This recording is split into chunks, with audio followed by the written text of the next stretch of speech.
जो परिवार पे हमला कर रहे हैं, तो ये डर के कहीं ना कहीं ये डर है, कहीं ना कहीं कोई बात है जिसकी वजह से लगातार ये लोग परिवारवाद पे हमला कर रहे हैं। ये सरकार लोकतंत्र को पूरी तरह से ध्वस्त करना चाहती है देश में। तो कहीं ना कहीं डर की वजह से जो आप डर का आपने शब्द का प्रयोग किया है, तो इन्हें मुझे लगता है कि खतरे की घंटी लगती है परिवार की। जिन लोगों को अपना खुद का परिवारवाद नजर नहीं आता है, वो दोगली बातें ना करें। मैं समझती हूँ जब जब ये चुनाव आते हैं तो इस तरह की भाषा इन लोग की बदलती है और ये एक डिवाइसिव पॉलिटिक्स खेलना चाह रहे हैं। लेकिन आज जहाँ रोजगार नहीं है तो किसी के पास रोजगार नहीं है, आज जहाँ महंगाई नहीं है तो किसी के पास महंगाई नहीं है, अगर किसानों को एमएसपी नहीं मिल पा रहा है तो किसी को एमएसपी नहीं मिल पा रहा है। तो ये चुनाव बदलाव परिवर्तन का चुनाव है और इसमें सभी वर्ग और सभी समाज के लोग परिवर्तन की इच्छा रख रहे हैं और इस बार परिवर्तन होकर रहेगा। मैम, कांग्रेस जिस तरीके से आपके साथ है और बड़ी पार्टी है, लेकिन उसके नेता जब अमेठी से रायबरेली जाते हैं तो पीएम मोदी खुद हमला कर रहे हैं कि डरो मत, भागो मत।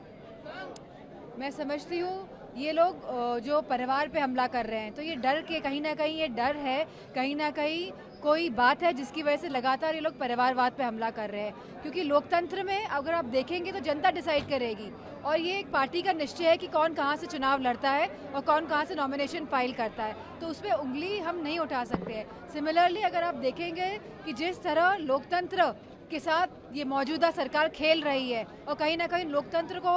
नुकसान पहुंचाने की कोशिश कर रही है, और जहां हमने देखा है पिछले कई सालों से कि लोगों को शांतिपूर्ण ढंग से आंदोलन तक नहीं करने दे रही है सरकार, तो बताइए हमारे लोकतंत्र, हमारे संविधान में लिखी गई है कि आप शांतिपूर्ण तरीके से आप आंदोलन कर सकते हैं। तो मैं समझती हूँ ये सरकार लोकतंत्र को पूरी तरह से ध्वस्त करना चाहती है देश में। बीजेपी लगातार सपा पे भी परिवारवाद का आरोप लगाती है कि सपा परिवारवाद करती है। मैं समझती हूँ कहीं ना कहीं डर की वजह से जो आप डर का आपने शब्द का प्रयोग किया है, तो इन्हें मुझे लगता है कि खतरे की घंटी लगती है परिवार। क्योंकि जहाँ ये खुद सभी परिवारों के साथ सभी प्रदेशों में